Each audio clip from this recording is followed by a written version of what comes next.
Hello friends, मैं मेघा बलानी आप सभी का वेलकम करती हूँ। तो दोस्तों, अपनी पेन कॉपी सब लेके बैठ जाओ और टेंस को बहुत ही अच्छे तरीके से और बेसिक तरीके से हम समझेंगे कि टेंस को किस तरह से यूज़ करते हैं। बहुत से बच्चों को बहुत अच्छे से आते भी होंगे, लेकिन जिन्हें नहीं आते हैं तो उन्हें फ़िक्र करने की कोई ज़रूरत नहीं है।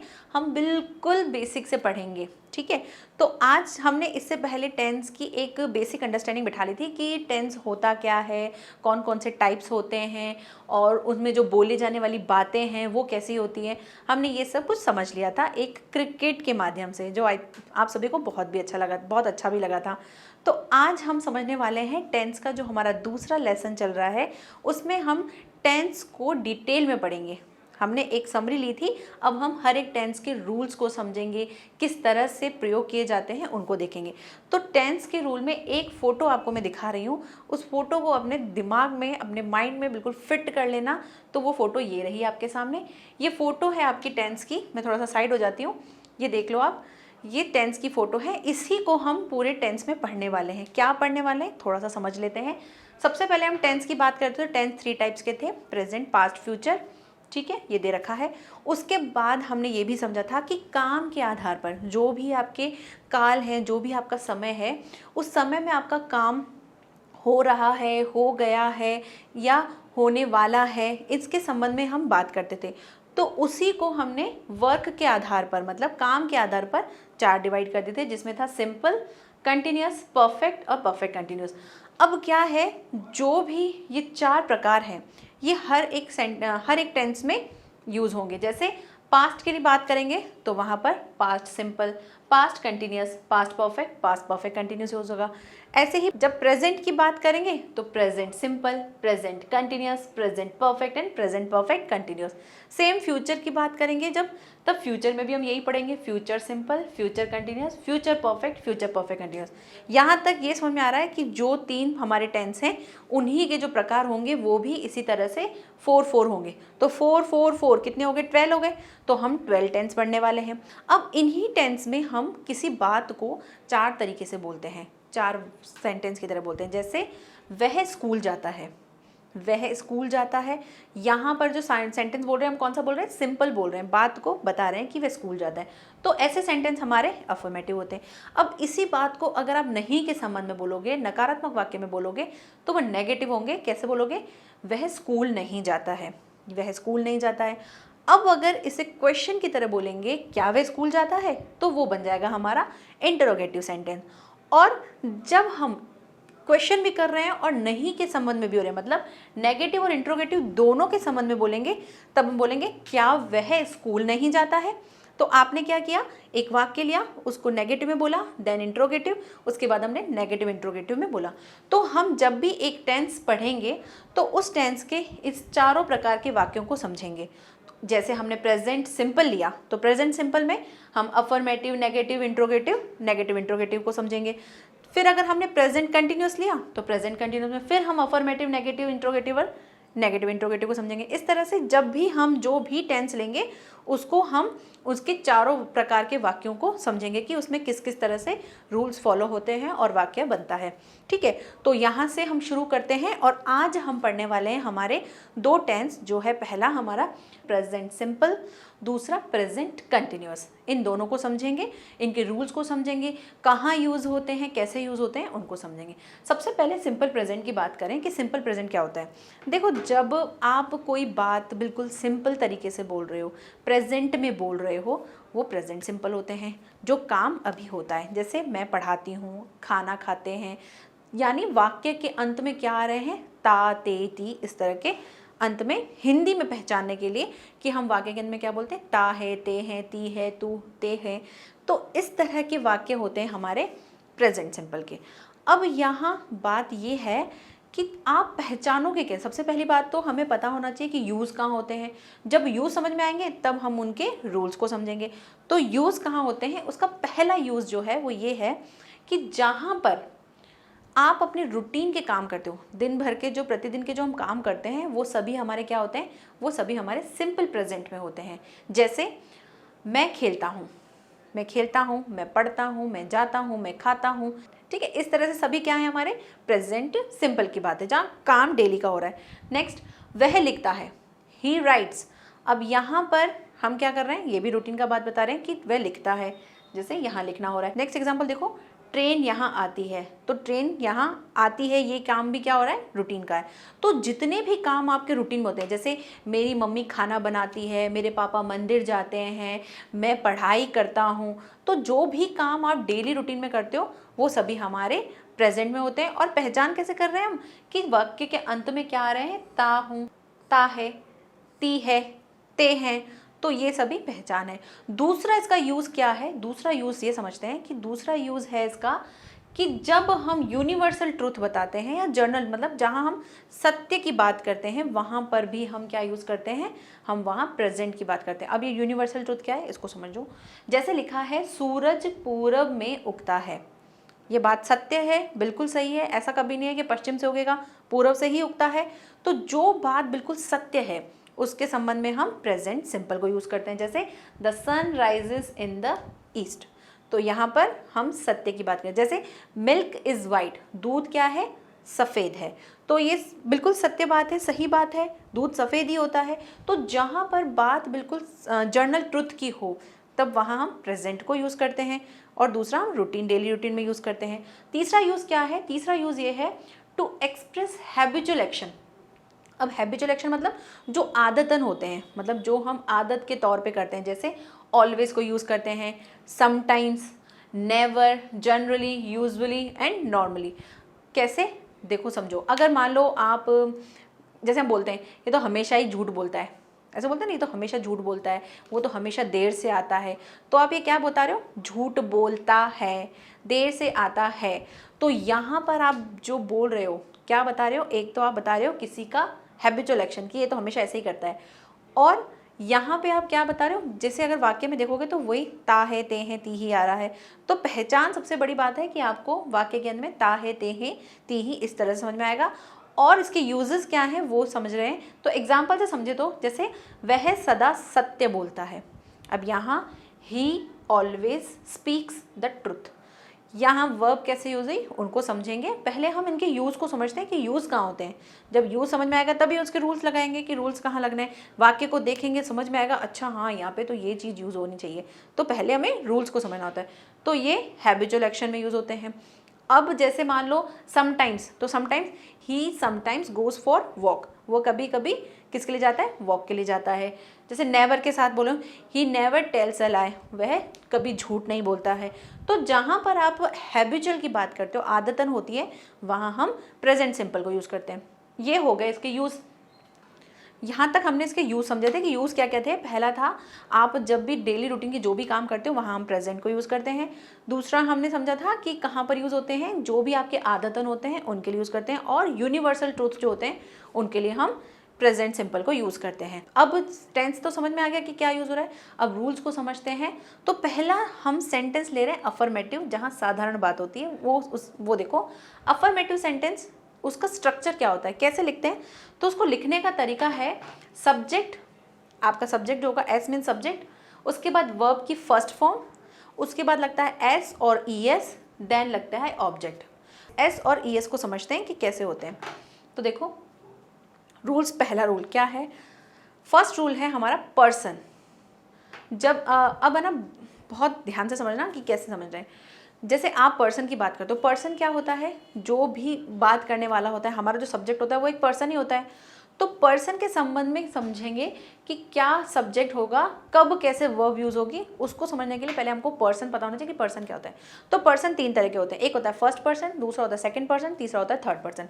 क्या क्या होते हैं, देखो फर्स्ट पर्सन जहाँ मेरी बात होगी, मैं की बात करेंगे, या हम। अब हम और मैं दोनों में कंफ्यूज नहीं होना है। मैं मतलब मेरी बात कर रही हूँ, हम मतलब मैं हूँ और मेरे साथ दो तीन लोग और हैं, लेकिन मैं मेरी बात भी कर रही हूँ। तो आई और वी क्या होते हैं, हमारे फर्स्ट पर्सन होते हैं, जहाँ हम अपनी बात करते हैं। सेकंड पर्सन होता है यू, जब हम सामने वाले की बात करते हैं, यू कि दो, second person you. Third person क्या होता है, जब हम किसी और की बात करते हैं, जैसे ही, शी, दे, उन सभी के बारे में जब हम बात करते हैं तो वो हमारे होते हैं थर्ड पर्सन। तो पर्सन, फर्स्ट पर्सन होता है हमारा आई वी, सेकेंड पर्सन होता है हमारा यू, और थर्ड पर्सन होता है ही, शी, इट, किसी का नाम, दे या माय फ्रेंड, दे मतलब वे। तो इस तरह से हमने पर्सन को समझा कि first person, second person, third person होते हैं। अब इन पर्सन के साथ ये पर्सन हमारे सब्जेक्ट होते हैं। अब ये पर्सन जो है ये क्या हो सकते हैं, कुछ इनमें सिंगुलर होते हैं, कुछ प्लूरल होते हैं। तो सिंगुलर कौन से होंगे, प्लूरल कौन से होंगे, उनको समझते हैं। देखो आई जो होता है मैं, मेरी बात कर रही हूँ तो मैं एक सिंगुलर हूँ, एक वचन हूँ। जब मैं अपने साथ बाकी लोगों की बात कर रही हूँ, हम, तब वो क्या हो जाएगा, प्लूरल हो जाएगा। और जब मैं फर्स्ट पर्सन में बात कर रही थी तो फर्स्ट पर्सन में मैं, मेरी और मेरे साथ जो बाकी लोग थे उनकी बात कर रही थी, इसलिए मैंने वी को भी यूज़ किया था। लेकिन सिंगुलर प्लूरल की बात करें तो आई और आई का जो प्लूरल होगा वो क्या होता है, वी। मतलब एक मैं और मेरे साथ अगर मैं हम की बात करूँगी तो मेरे साथ बहुत से लोग हैं, तब हम प्लूरल को यूज़ कर रहे हैं। नेक्स्ट यू, यू हमेशा सिंगुलर होता है और प्लूरल में भी यू ही यूज़ होता है। ये ध्यान रखना कि यू जो है सिंगुलर और प्लूरल दोनों में सेम होता है। थर्ड है हमारा ही शी। अब आप जब किसी लड़की की बात करोगे तो शी का यूज़ करोगे, जब किसी लड़के की बात करोगे तो ही का यूज़ करेंगे। जब किसी नॉन लिविंग थिंग मतलब जिसमें कोई जान नहीं है, किसी वस्तु की बात करें तब हम इट को यूज़ करते हैं। और नेम ऑफ द पर्सन, आप जब किसी का नाम लेते हो या किसी चीज़ का नाम लेते हो तो उन सभी, वो सभी क्या होती हैं, हमारी सिंगुलर होती हैं। और इन सभी के साथ हम अगर यूज़ करेंगे तो प्लूरल होंगे, वो वे होंगे। जैसे आपने ही के बात, शी की बात की, तो ही एक ग्रुप है, उसमें ही शी सभी लोग हैं, तो आप क्या बोलते हो, दे, मतलब वे लोग। तो वहाँ पर हमने प्लूरल क्या यूज़ किया, दे।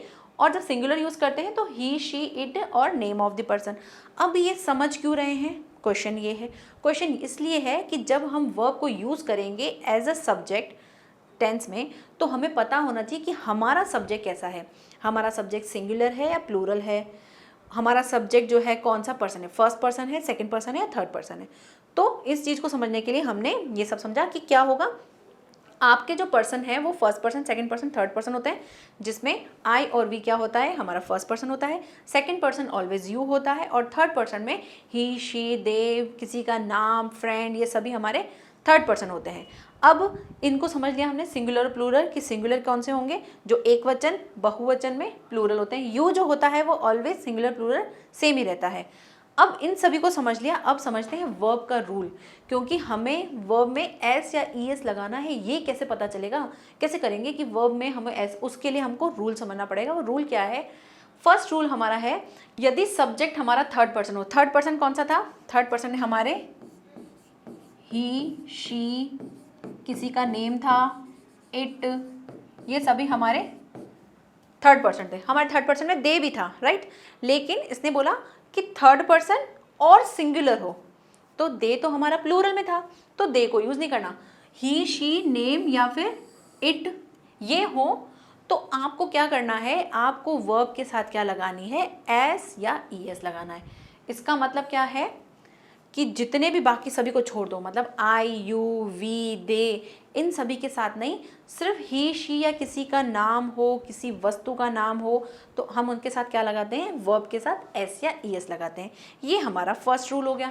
सेकंड रूल क्या है, सेकंड रूल है ये थर्ड पर्सन जो सिंगुलर है, ये सिंगुलर जो है थर्ड पर्सन, जो थर्ड पर्सन हो प्लस सिंगुलर हो, थर्ड पर्सन हो और सिंगुलर हो, उनको छोड़कर बाकी जितने भी सब्जेक्ट होते हैं उनके साथ वर्ब की फर्स्ट फॉर्म लगती है, क्योंकि वर्ब की जो फर्स्ट फॉर्म होती है वो हमेशा प्लूरल होती है, और यहाँ पर हम सिंगुलर यूज़ करते हैं, इसलिए वर्ब को सिंगुलर बनाने के लिए हम एस और ई एस को यूज़ करते हैं। अब एस और ई एस कब लगेगा, इसको समझना पड़ेगा कि कई वर्ब होती हैं जहाँ एस लगता है, कई वर्ब होती हैं जहाँ ई एस लगता है, तो उसको समझते हैं कि कैसे यूज़ होते हैं। तो देखो फर्स्ट हमारा रूल जो है वर्ब के लिए वो ये है कि जब आपके वर्ब के साथ, मतलब वर्ब के एंड में क्या लगा हो, ये लगा हो, एस लगा हो, एस एच हो, डबल एस हो, सी एच हो, एक्स हो, ओ हो, जी हो, तब हमें क्या करना होता है, तब हमें वर्ब के साथ ई एस लगाना होता है। जैसे क्लास, CLASS क्लास, क्लास पीछे क्या है, डबल एस, तो जब वर्ब के लास्ट में आपको ये लेटर्स मिल जाते हैं तो हम क्या लगाते हैं, एस या ई एस लगाते हैं।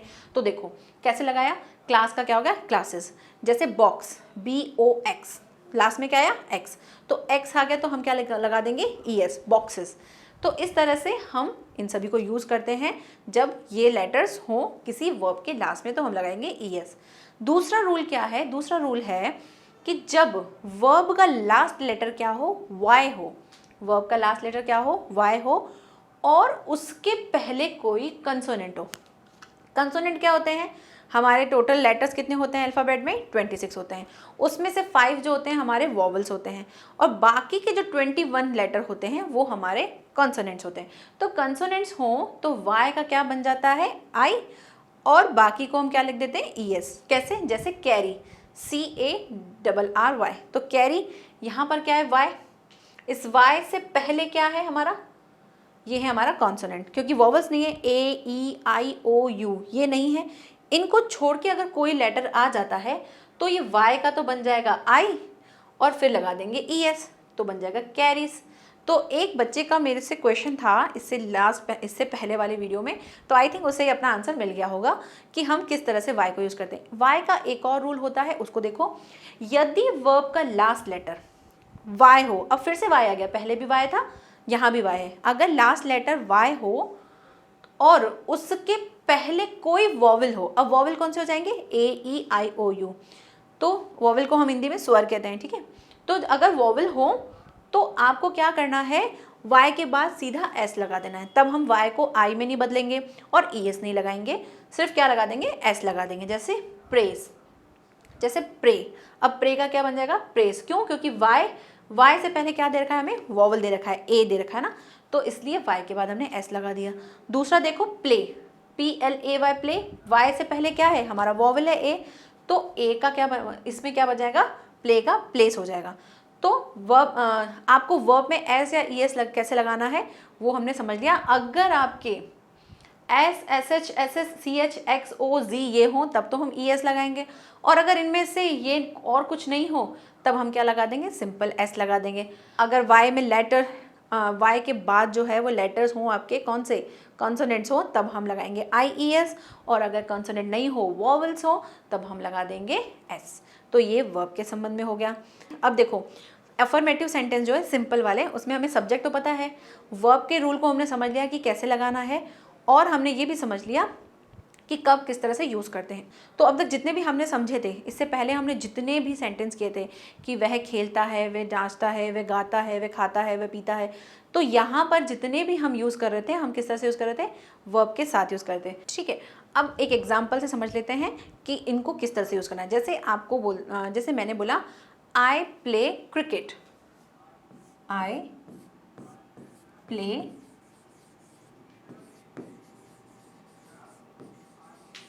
क्रिकेट।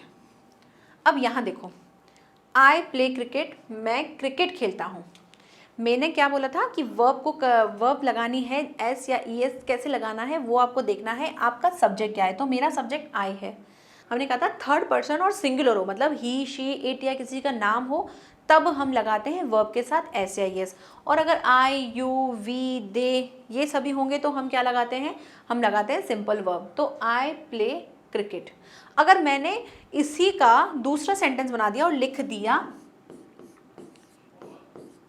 ही प्ले क्रिकेट, CRICKET, क्या अब ये सेंटेंस ठीक है?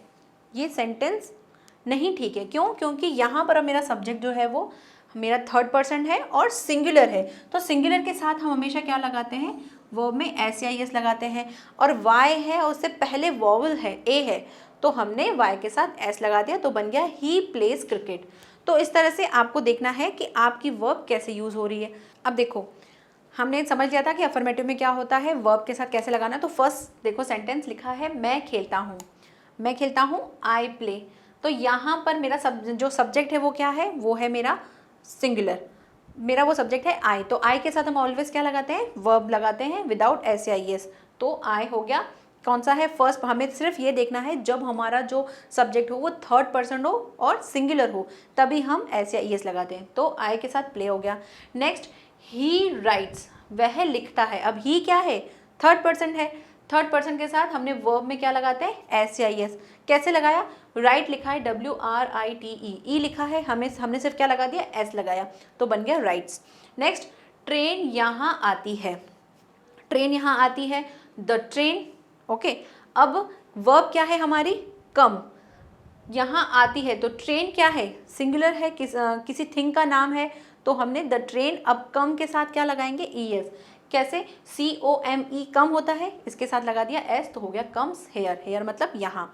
इस तरह से हमने अफर्मेटिव सेंटेंस को समझ लिया कि जहाँ पर आपकी सब्जेक्ट के अकॉर्डिंग वर्ब लगेगी। अगर आपका सब्जेक्ट सिंगुलर थर्ड पर्सन है तब आप क्या लगाएंगे, वर्ब के साथ S या ES लगाएंगे। अब समझते हैं नेगेटिव सेंटेंस क्या होते हैं। अब देखो नेगेटिव सेंटेंस क्या होते हैं, जहाँ बात नहीं की हो रही हो, नकारात्मक वाक्य हो, तो नेगेटिव सेंटेंस में अब वर्ब के साथ S ES नहीं लगता है। अब रूल चेंज हो जाता है और स्ट्रक्चर बन जाता है हमारा कि आपको लगाना है सब्जेक्ट, उसके बाद आता है डू डज और उसके साथ आएगा नॉट, वर्ब की फर्स्ट फॉर्म और ऑब्जेक्ट। कैसे यूज़ करना है, देखो डू को कब यूज़ करना है, डज नॉट को कब यूज़ करना है। पहले हम वर्ब में लगाते थे S ES, अब वर्ब ने कह दिया मैं तो सिंगल जाऊंगी, S ES तुम आगे ले जाओ, तब S और ES आगे ले गए और क्या हो गया, जहाँ पर हम वर्ब की फर्स्ट फॉर्म यूज़ करते थे अब वहाँ हम यूज़ करने लग जाएंगे डू को। ठीक है, जैसे आई वी इन सभी के साथ हम किसको यूज़ करेंगे, डू को। और जो हम थर्ड पर्सन सिंगुलर थे उनके साथ हम जब वर्ब को S या ES से लगाते थे वहाँ हम यूज़ करने लग जाएंगे डज। डू यही था लेकिन उस वर्ब ने कह दिया कि अपने ES को अपने साथ ले जाओ, तो डू ने अपने साथ लगा दिया उन्हें। नॉट, क्योंकि जब हम किसी काम को नहीं करते हैं तो उसे हम नॉट यूज़ करते हैं, तो डज नॉट और डू नॉट। अब एग्जाम्पल से समझते हैं। ठीक है, एग्जाम्पल है वह आम नहीं खाता है। अब यहाँ पर अगर इसकी इंग्लिश बनाएंगे, ट्रांसलेट करेंगे तो कैसे करेंगे, वह मतलब हिंदी में वह को इंग्लिश में क्या कहते हैं, ही। ठीक है, नहीं खाता है, नहीं खाता है, ही जो है हमारा क्या है, ही है हमारा singular person, singular subject, singular है तो हम लगाएंगे डज नॉट। ओके, तो ही पहले सब्जेक्ट लगाएंगे, ठीक है, फिर डज नॉट लगा देंगे, उसके बाद हमें वर्ब की फर्स्ट फॉर्म लगनी है। खाता है कि क्या होती है, खाता मीन्स ईट, तो ईट लगा देंगे। उसके बाद ऑब्जेक्ट, ऑब्जेक्ट क्या है हमारा, आम। इस तरह से हम बनाएंगे। देखो कैसे बनाया, ही डज नॉट, ही हमारा सब्जेक्ट है, डज नॉट लगा दिया, ईट मैंगो। अब हम क्या करते हैं, डज नॉट को डजंट भी कहते हैं, तो इस तरह से आप इसे शॉर्ट फॉर्म में भी लिख सकते हो। और हम जब स्पीकिंग करते हैं तब हम डज नॉट ना बोल के डजंट बोलते हैं, तो इस तरह से हम ही डजंट ईट मैंगो इस तरह से लिखेंगे। दूसरा एग्जाम्पल देखो, हम शतरंज नहीं खेलते। अब यहाँ पर हमारा जो सब्जेक्ट है वो क्या है, हम है कौन सा, प्लूरल है, तो हमें तो सिंगुलर की बात करी थी, तो हम है तो अब क्या हो जाएगा, अब वर्ब यूज़ होगी हमारी डू।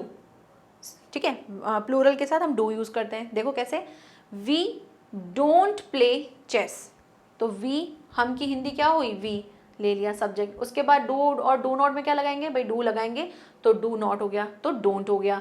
नेक्स्ट वर्ब की फर्स्ट फॉर्म, खेलने की फर्स्ट फॉर्म क्या होती है, प्ले, प्ले लिख दिया। क्या नहीं खेल रहे, चेस, क्या नहीं खेल रहे, चेस नहीं खेल रहे, तो लिख दिया चेस। इस तरह से आप इसको वी डू नॉट प्ले भी लिख सकते हैं और वी डोंट प्ले भी लिख सकते हैं, दोनों ही सही होते हैं। तो ये हो गए हमारे नेगेटिव सेंटेंस।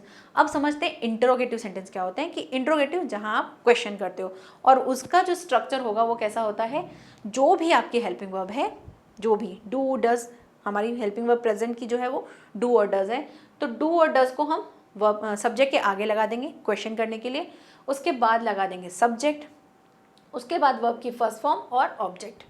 स्ट्रक्चर वही था, बस क्या हुआ, वर्ब उठ के अब आगे आ गई क्वेश्चन करने के टाइम पे। ठीक है, एक और इसका स्ट्रक्चर होता है, वो स्ट्रक्चर होता है जब आप क्वेश्चन करते हो किससे, WH वर्ड से। क्या, क्यों, कैसे, कितना, इस तरह के जब WH वर्ड को यूज़ करते हैं तब कुछ नहीं होता है, इस वर्ब से पहले WH वर्ड यूज़ हो जाएंगे, उसके बाद हम डू डज यूज़ करेंगे, उसके बाद subject, then verb, then object. इस तरह से हम दो तरीके से क्वेश्चन करते हैं। अब दो तरीके से क्वेश्चन करने का मतलब क्या है उसको समझते हैं। एग्जाम्पल से समझेंगे कि आप क्वेश्चन कैसे करते हो। तो पहला क्वेश्चन है, क्या वह आम खाता है, क्या वह आम खाता है। अब आपने क्वेश्चन किया क्या से, तो क्या करना है, वह सब्जेक्ट हमारा कैसा है, सिंगुलर है, तो वर्ब कौन सी यूज़ होगी, हमारी डज होगी, तो डज को हमने आगे लिख दिया। उसके बाद क्या करना है, सब्जेक्ट लेना है। सब्जेक्ट क्या है मेरा, वह, ही लिख दिया। उसके बाद वर्ब की फर्स्ट फॉर्म खाता है कि ईट, देन मैंगो। क्या वह आम खाता है, डज ही ईट मैंगो, इस तरह से बना दिया। अब ये तो बना हमारा हेल्पिंग वर्ब से।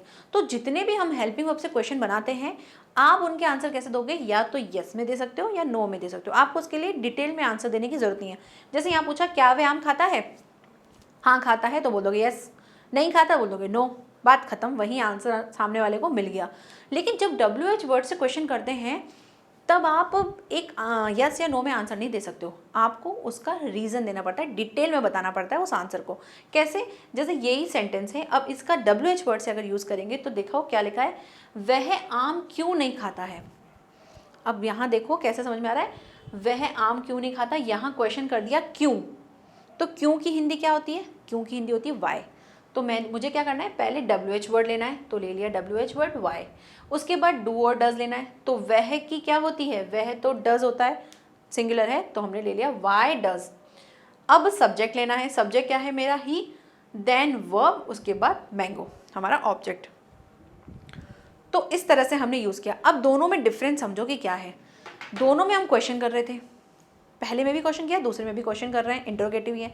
बट दोनों का आप कैसे समझोगे, जब आपके सामने हिंदी आ जाती है, आपके सामने जैसे क्या वह खाना खाता है, क्या वह घर गया, क्या वह, आप जब भी आप क्वेश्चन कर रहे हो तो आप क्वेश्चन अगर क्या से शुरू कर रहे हो तो इसका मतलब आपका जो सेंटेंस स्टार्ट होगा वो हेल्पिंग वर्ब से स्टार्ट होगा।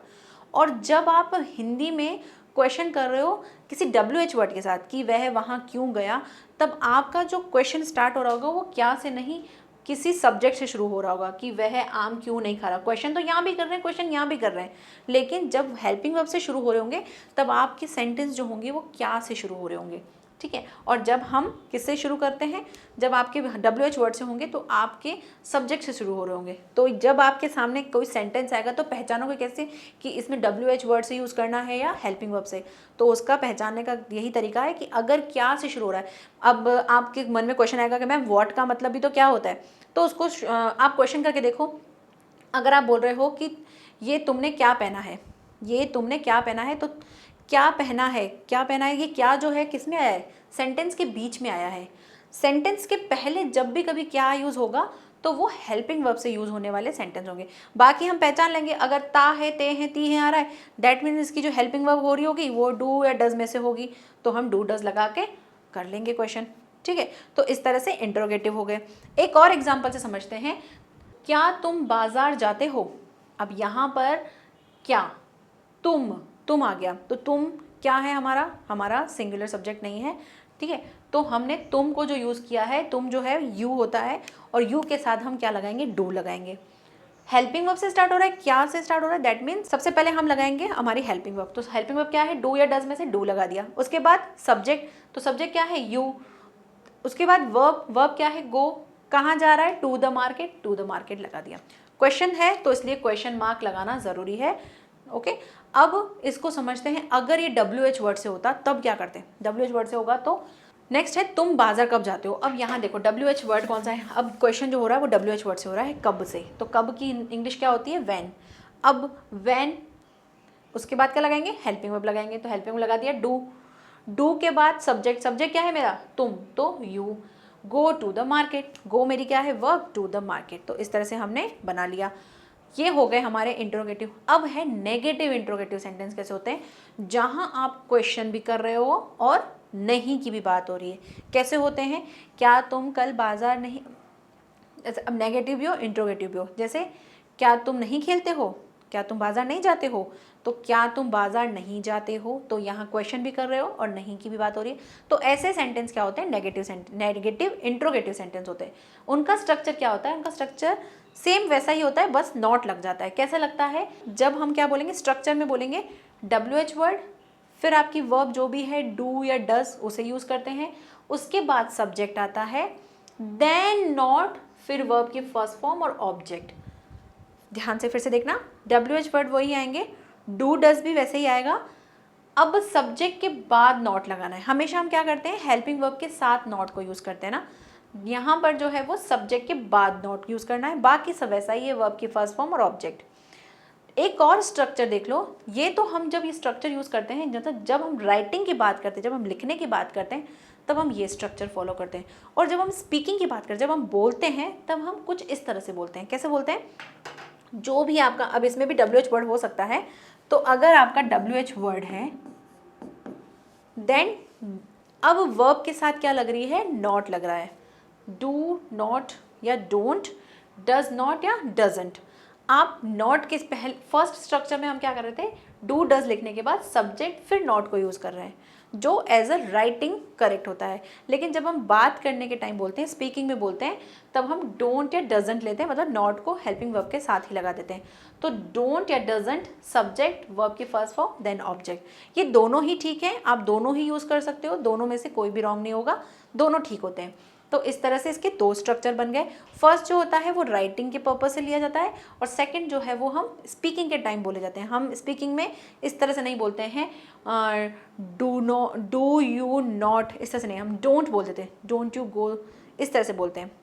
अब इनको हम इनको राइटिंग में और इनको स्पीकिंग में यूज़ करते हैं। एग्जाम्पल से समझते हैं इनको, कि उदाहरण से और अच्छे समझ में आएगा कि किस तरह से यूज़ करते हैं। तो फर्स्ट एग्जाम्पल है, क्या वह बाजार नहीं जाता है।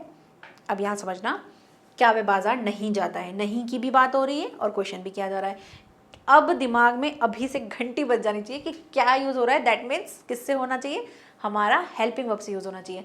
तो लिखेंगे, कैसे लिखेंगे, सबसे पहले हम लगाएंगे क्या। तो क्या की इंग्लिश, क्या हमारा वह है, सब्जेक्ट क्या है हमारा, सिंगुलर है, तो यूज़ करना है हमें डज, ठीक है, डज यूज़ करना है।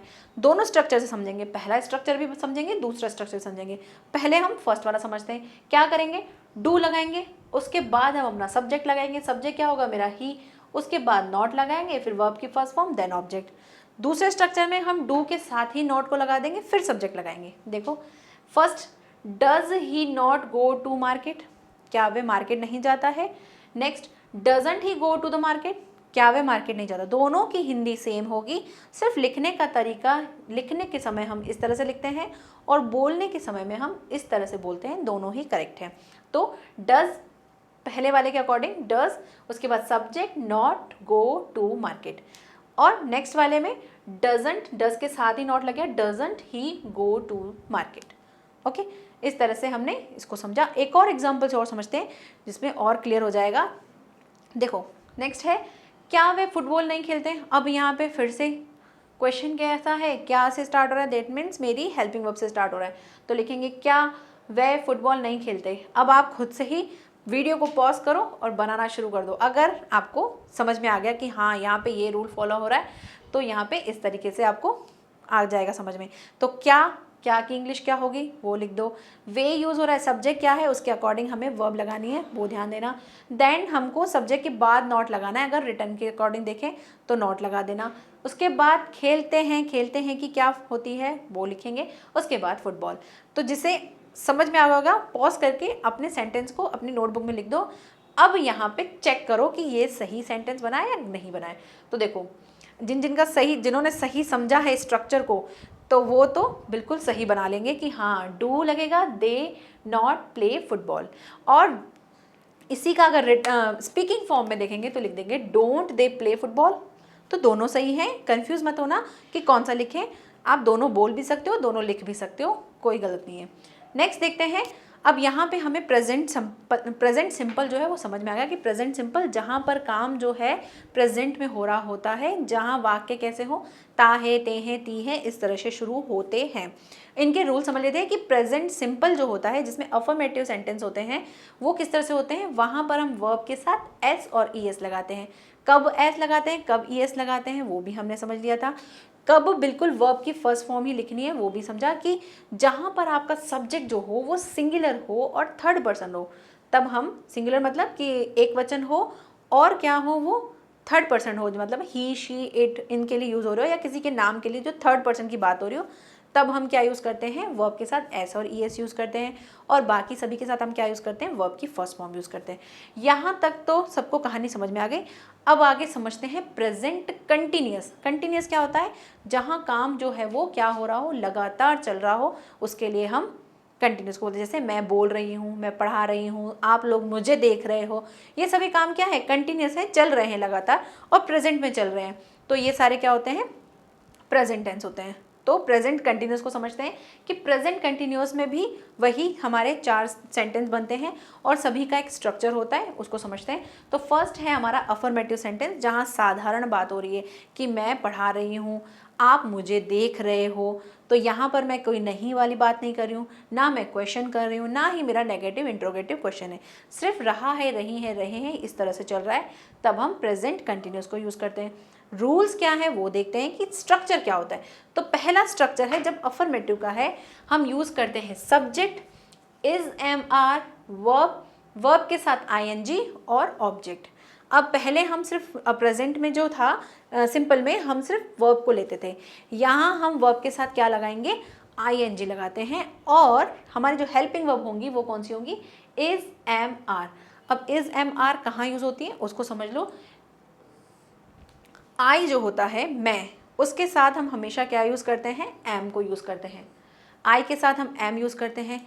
जितने भी आपके सिंगुलर सब्जेक्ट होते हैं उनके साथ हम इज को यूज़ करते हैं, और जितने भी प्लूरल होते हैं उन सभी के साथ आर को यूज़ करते हैं। सिंगुलर मतलब जैसे ही, शी, किसी का नाम हो गया, किसी चीज़ का नाम हो गया, तब आप क्या यूज़ करोगे, इज को यूज़ करोगे। जैसे आपने किसी का नाम ले लिया, जैसे गीता, तो गीता इज हो जाएगा।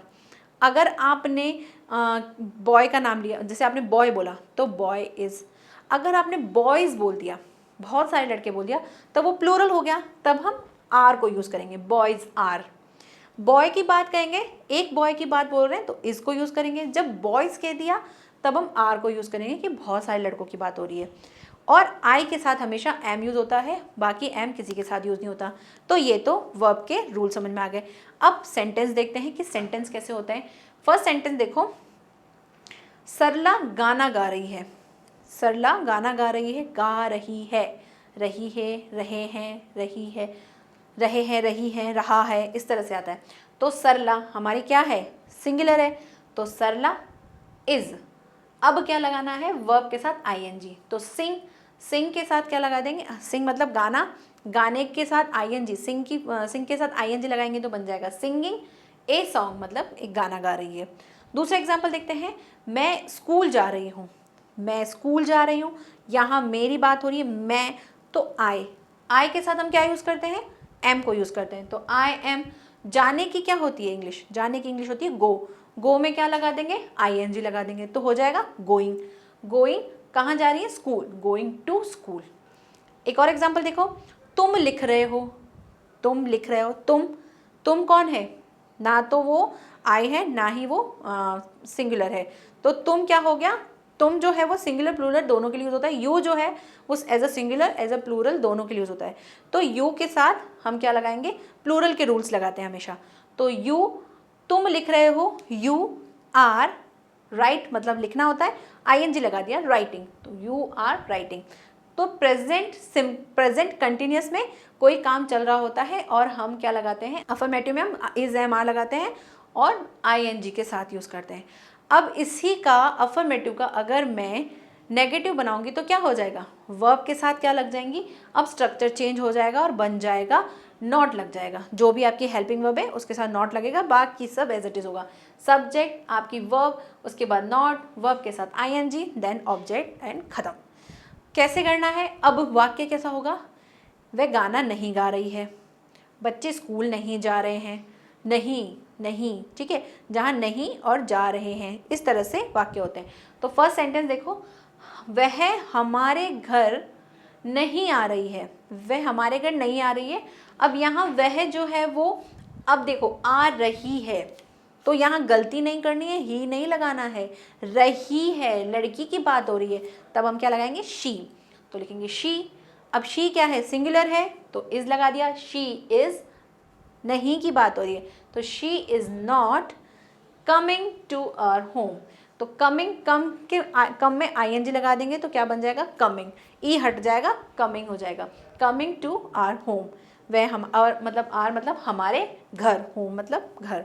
तो इस तरह से हमने ये देख लिया कि इसको किस तरह से बनाते हैं। एक और सेंटेंस देखते हैं, वह अपना पाठ याद नहीं कर रही है, वह अपना पाठ याद नहीं कर रही है, नहीं कर रही है, रही है, गर्ल है, तो शी को यूज़ करेंगे। तो वाक्य को ध्यान से पढ़ना कि बोल क्या रहे हैं। अगर यहाँ लिखा होता वह अपना पाठ याद नहीं कर रहा है, तब हम ही को लगा देते हैं। अभी रही है आ रहा है, दैट मीन्स ये कोई काम करने वाली गर्ल की बात हो रही है, तो शी लिख दिया। अब वो क्या है, सिंगुलर है, सिंगुलर है तो इज लगा दिया, शी इज़, नहीं तो helping verb, she is not learning her lesson. Her, अब गर्ल के साथ क्या यूज़ करते हैं हम, जो भी गर्ल होती हैं उनके संबंध में हम अपना, जब वो कह रही हैं तो हम हर को यूज़ करते हैं, तो she is not learning her lesson. ठीक है, तो इस तरह से हमने ये समझ लिया। अब इसी का नेगेटिव हो गया, अब इसका इंट्रोगेटिव देखते हैं, जहाँ क्वेश्चन कर रहे होंगे कि क्या वह जा रही है, क्या वह खा रही है, क्या वह टीवी देख रही है, क्या वह घूमने जा रही है, क्या वह स्कूल जा रही है, जहाँ पर आप क्वेश्चन कर रहे हो क्या से, तो इसका स्ट्रक्चर क्या होता है, इज एम आर लगाना है। बिल्कुल, सब में हम वर्ब को आगे रखते हैं। उसके बाद सब्जेक्ट, वर्ब के साथ आईएनजी और ऑब्जेक्ट। अगर WH वर्ड होगा तो WH वर्ड पहले लग जाएगा, is am are, subject, verb, ING and object. ठीक है, अब देखते हैं वाक्य कि क्वेश्चन क्या आता है। अगर क्वेश्चन क्या से यूज होगा तो हमें क्या लगाना है, हेल्पिंग वर्ब लगानी है। और अगर आपके सब्जेक्ट से शुरू हो रहा है और बीच में आपको क्वेश्चन वर्ड मिल रहा है, तब हम यूज करते हैं अपने WH वर्ड से।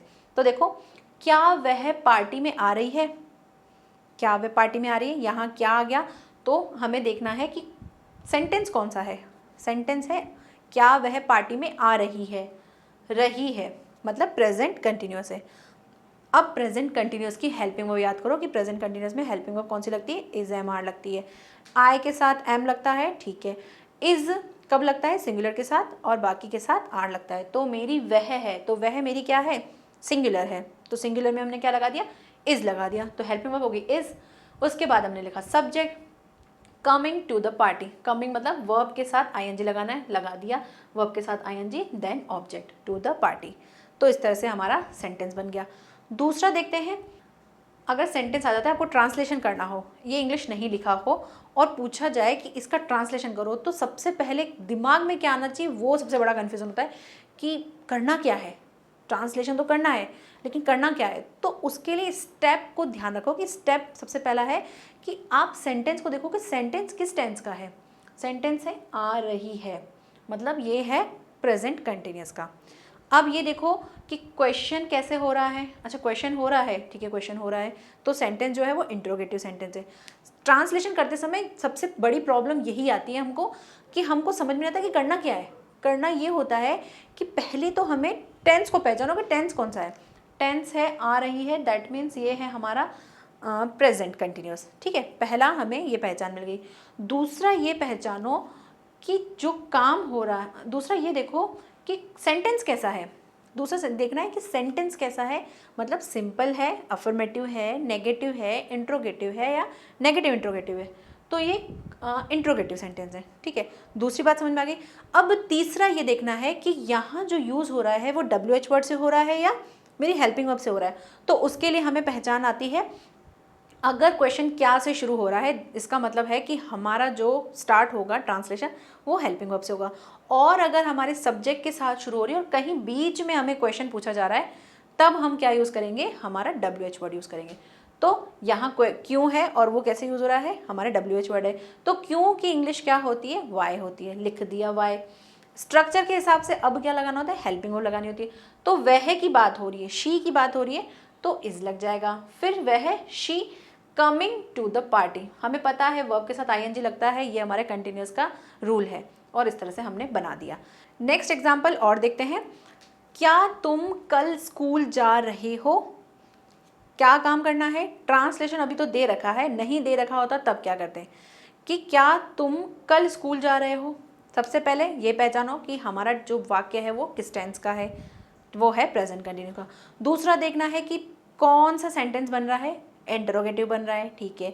अब इंटरोगेटिव के अकॉर्डिंग रूल कौन सा लगेगा, वो लग रहा है क्या से शुरू हो रहा है, तो हमें हमारी हेल्पिंग वर्ब से शुरू करना है। लिख दिया, are you going to school tomorrow, क्या तुम कल स्कूल जा रहे हो, are you going to school tomorrow, यहाँ तक हो गया।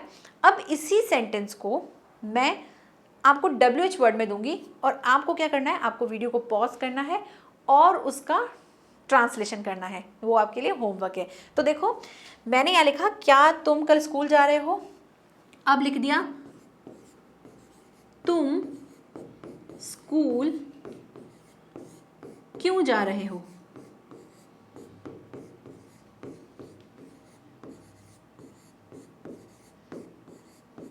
ठीक है, अब इसको आपको ट्रांसलेट करना है और ये देखना है कि जो मैंने अब तक समझा है वो मुझे समझ में आया है नहीं। ठीक है, तो ये आपका होमवर्क है। अब समझते हैं, इंट्रोगेटिव सेंटेंस हो गए, अब देखते हैं नेगेटिव इंट्रोगेटिव सेंटेंस क्या होता है। जहाँ पर नेगेटिव हो और इंट्रोगेटिव भी हो, स्ट्रक्चर हमें पता है, सबका सेम ही होता है, बस हेल्पिंग वर्ब चेंज होती है और रूल्स चेंज होते हैं। जैसे WH वर्ड आएंगे, आपकी हेल्पिंग वर्ब आएगी इज, एम, आर, सब्जेक्ट, उसके बाद नॉट, वर्ब के साथ ING और ऑब्जेक्ट। नेक्स्ट वर्ब, अब दोनों तरीके से मैंने बताया था, रिटन होगा तो हम रिटन के अकॉर्डिंग इसे लिखते हैं, और स्पीकिंग में हम वर्ब के साथ जो है हम नॉट को यूज़ करते हैं विथ WH वर्ड। कैसे, देखो एग्जाम्पल, क्या वह पार्टी में नहीं आ रही है। क्या वह पार्टी में नहीं आ रही है मतलब क्वेश्चन भी कर रहे हैं और नहीं की भी बात हो रही है, तो ये हो गए हमारे नेगेटिव इंट्रोगेटिव। पहचान वही करनी है ट्रांसलेशन के समय, सबसे पहले देखना है टेंस कौन सा है, उसके बाद ये देखना है कि टेंस में सेंटेंस कौन सा है, फिर उसके अकॉर्डिंग हमें रूल लगाने हैं। क्या वह पार्टी में नहीं आ रही है, हमने क्या किया, फर्स्ट रूल के अकॉर्डिंग लिखा। क्या है तो इज शी, क्योंकि वह है तो शी यूज हो गया। Not coming to the party. ठीक है, अब अगर इसको सेकेंड फॉर्म के, अगर सेकेंड के अकॉर्डिंग यूज करोगे तो क्या लगा दोगे, isn't she coming to the party. ठीक है, आपने क्या किया, वर्ब जो रखी हुई है नॉट को बस इधर ले गए और इजंट हो गया, isn't she coming to the party. ठीक है, नेक्स्ट देखते हैं, क्या तुम कल स्कूल नहीं जा रहे हो। क्या तुम कल स्कूल नहीं जा रहे हो, यहाँ पर भी क्या से शुरू हो रहा है, तो हमें हमारी वर्ब के साथ, वर्ब यू के साथ आर यूज होती है। Are you not going to school tomorrow. अब इसी को मुझे सेकंड के अकॉर्डिंग यूज करना है, तो क्या लगा दूंगी, aren't you coming to the school tomorrow. ठीक है, इस तरह से हमने यूज कर लिया। तो आपको अपने सेंटेंस को देखना है, समझना है और उसको ट्रांसलेट करना है। यहाँ तक सभी को समझ में आ गया कि सेंटेंस कैसे बनाने हैं। प्रेजेंट सिंपल और प्रेजेंट कंटिन्यूस को हमने बहुत अच्छे से समझ लिया। अब ये तो समझ लिया कि प्रेजेंट कंटिन्यूस क्या होता है। प्रेजेंट कंटिन्यूस टेंस के रूल समझते हैं कि यूज़ कहाँ पे होते हैं ये। तो यूज़, जैसे हमने प्रेजेंट सिंपल के यूज़ समझे थे, वैसे ही प्रेजेंट कंटिन्यूस के भी रूल्स होते हैं। पहला रूल क्या होता है, to express action happening at the time of the speaking. जो भी आप बोल रहे हो या जिस टाइम पे आप कोई काम कर रहे हो, उस समय हम क्या यूज़ करते हैं, हम प्रेजेंट कंटिन्यूस यूज़ करते हैं। जैसे एग्जाम्पल देखो, Ritu is studying in her room. Ritu जो है वो अपने कमरे में पढ़ रही है। तो जिस टाइम पे आप जो काम कर रहे हो एट द प्रेजेंट, वहाँ पर, और वो जो काम है वो कंटिन्यू चल रहा है, तब हम यूज़ करते हैं। नेक्स्ट है, Ramesh is teaching in the class. Ramesh जो है वो कक्षा में पढ़ा रहे हैं। तो ये क्या है, ये हमारे वर्तमान में जो काम जारी हैं, चल रहे हैं, उसके बारे में बताता है। दूसरा रूल क्या होता है, दूसरा रूल है कि नियर फ्यूचर में संपन्न होने वाले कार्य, मतलब जो सिर्फ थोड़े से समय में, मतलब फ्यूचर में ही संपन्न होने वाले, नियर फ्यूचर के लिए तब हम यूज़ करते हैं। वो सेंटेंस कौन से होते हैं, जैसे are they going to Delhi tomorrow, वे दिल्ली जा रहे हैं कल। तो यहाँ पर कल की बात हो रही है ना, तो नियर फ्यूचर की बात हो रही है, तब भी हम क्या यूज़ करते हैं, कंटिन्यूस टेंस को यूज़ करते हैं। Next, I am going to Bhopal next week. मैं नेक्स्ट वीक भोपाल जा रही हूँ। तो यहाँ पर क्या यूज़ कर रहे हैं, हम नियर फ्यूचर की बात बता रहे हैं, तब भी हम प्रेजेंट कंटिन्यूस को यूज़ करते हैं। बात फ्यूचर की हो रही है लेकिन हम इसमें कंटिन्यूस करते हैं क्योंकि जो नियर फ्यूचर की बात हो रही है। चलिए, यहाँ तक हमारा टेंस कंप्लीट हो गए, दो, प्रेजेंट सिंपल और प्रेजेंट कंटिन्यूस। उनके रूल्स को हमने समझ लिया कि प्रेजेंट सिंपल में क्या करते हैं, हम अफर्मेटिव सेंटेंस में एस या ES लगाते हैं, जिनके रूल्स हमने देख लिए थे। बाकी हम इंट्रोगेटिव, नेगेटिव और नेगेटिव इंट्रोगेटिव में हम डू और डज का यूज़ करते हैं। प्रेजेंट कंटिन्यूस में हम इज, एम, आर और वर्ब के साथ ING को यूज़ करते हैं। यहाँ तक हमको समझ में आ गया। अब होमवर्क है आपके लिए, वो होमवर्क क्या है उसको ध्यान से सुनना। अभी मैं आपके सामने कुछ सेंटेंसेस रखूँगी, उन सेंटेंसेस को पढ़ना है और फिर वीडियो को पॉज कर देना, ईमानदारी से पॉज कर देना, और अपनी नोटबुक में उन सेंटेंसेस का ट्रांसलेशन करना है। ट्रांसलेशन करने के बाद वीडियो को फिर से प्ले करना और अपने ट्रांसलेशन को मेरे ट्रांसलेशन से मैच करना। अगर आपके सही हो जाते हैं, दैट मीन्स आपको जो ये दोनों टेंस थे वो अच्छे से समझ में आ गए। और कमेंट्स में ज़रूर बताना कि किसके कितने सही हैं। ईमानदारी से करना, ओके, नो चीटिंग। ये आपका खुद का सेल्फ एनालिसिस है कि आप कितना समझे हो, तो आपको ये काम करना है। मैं अभी आपके सामने सेंटेंसेस रख रही हूँ। ये सेंटेंसेस आपके सामने ये रहे, क्या आप मेरा नाम जानते हो, पक्षी उड़ रहे हैं, वह कपड़े नहीं धोती है, क्या तुम खेल नहीं रहे हो, सीता पढ़ रही है। अब यहाँ पे आपको वीडियो को पॉज कर देना है। पॉज करके अपने ट्रांसलेशन करना शुरू कर देना, ठीक है। तो आई होप आप सबने मतलब अपने ट्रांसलेशन कर लिए होंगे। अब वीडियो को प्ले करते हैं और देखो ये हैं आपके ट्रांसलेशन किए हुए सेंटेंसेस। इनको अपने आंसर से मैच करना, और अगर आपके ये आंसर्स बिल्कुल ठीक आते हैं, ट्रांसलेशन बिल्कुल करेक्ट है, इसका मतलब आपको आज का पढ़ाया हुआ बिल्कुल समझ में आ गया है, ठीक है। तो आपको ये बताना है कमेंट में कि आपके कितने सही थे, वो आप मुझे कमेंट सेक्शन में ज़रूर बताना, ठीक है। Thank you so much. आज के इस लेक्चर में अगर आपको कोई भी क्वेरी हो तो प्लीज़ कमेंट सेक्शन में लिख दीजिएगा। आज हमने प्रेजेंट सिंपल और प्रेजेंट कंटिन्यूस को समझ लिया। इससे संबंध में अगर आपको कोई भी क्वेरीज हो तो प्लीज़ ज़रूर पूछें, और ये होमवर्क और ये ट्रांसलेशन में आपके कितने सही थे वो भी ज़रूर बताइएगा, ठीक है। तो चलते हैं नेक्स्ट वीडियो में हम present perfect and present perfect continuous को पढ़ेंगे। तब तक के लिए thank you so much, bye bye and take care.